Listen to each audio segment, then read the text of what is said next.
नमस्कार दोस्तों, आपकी यूट्यूब चैनल ज़िंदगी संवर जाएगी स्पेशल क्लासेस में मैं ललित कुमार सिंह आपका एक बार फिर से स्वागत करता हूं। मैं आपको बता दूं कि आज जो मैं वीडियो आप लोगों के लिए लाया हूं वो क्लास 11th के NCERT बुक का पहला चैप्टर समुच्चय यानी सेट्स थ्योरी के सेट सिद्धांत के रूप में लाया हूं। मैं आपको बता दूं कि मैंने class 9th class 10th class के पहले भी वीडियो आपको मुहैया करा चुका हूं और आज मैंने सोचा कि क्लास 11th के लिए पहले चैप्टर की शुरुआत कर दी जाए।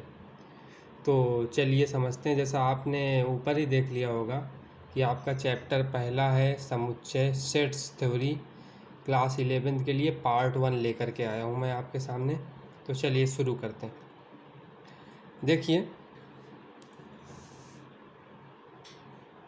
जो समुच्चय सिद्धांत का विकास है वो पहले समझते हैं कि समुच्चय सिद्धांत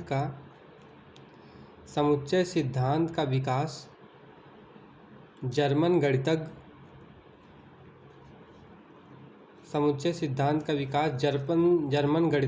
जॉर्ज कैंटर के द्वारा किया गया था।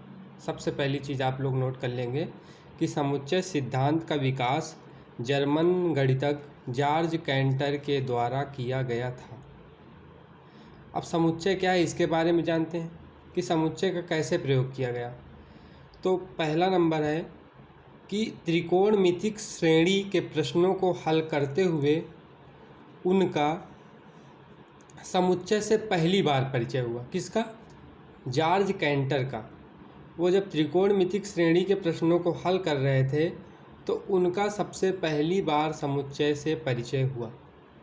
रही दूसरी बात, वर्तमान में समुच्चय की परिकल्पना का प्रयोग गणित की सभी शाखाओं में होता है।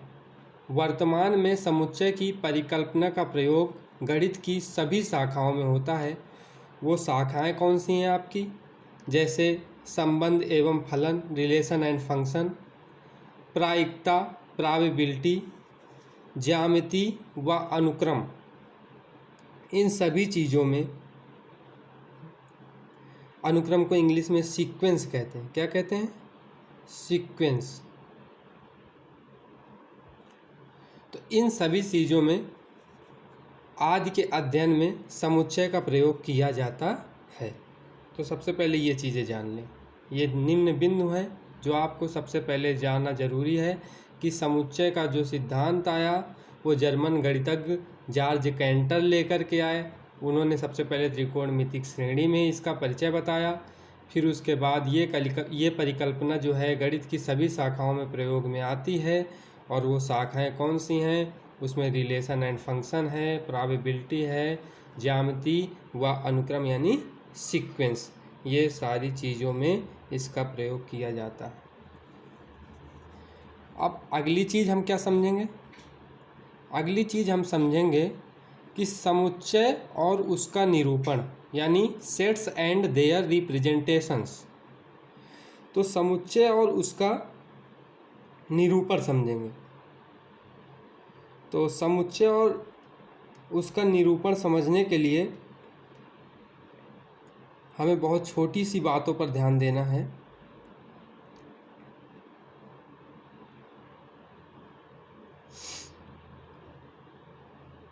जैसे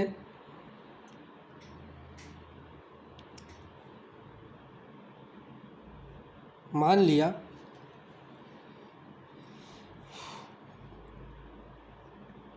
कि भारत की नदियां हैं, भारत की नदियों का संग्रह, भारत की नदियों का संग्रह एक प्रकार से भारत की नदियों का संग्रह ही समुच्चय के अंतर्गत आता है।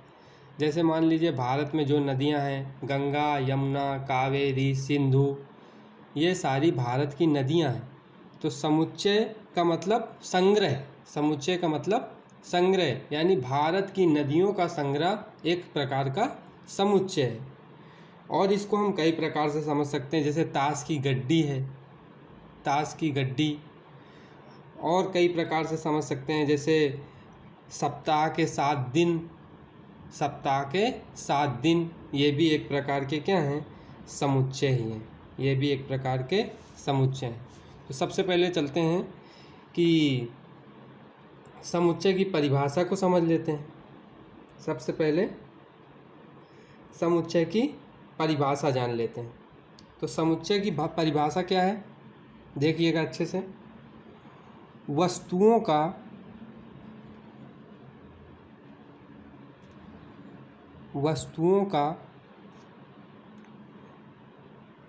सुपरिभाषित संग्रह,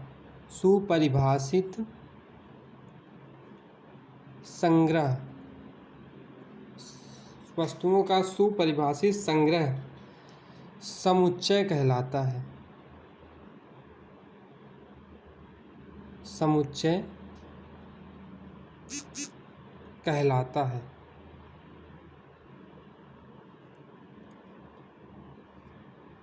वस्तुओं का सुपरिभाषित संग्रह समुच्चय कहलाता है।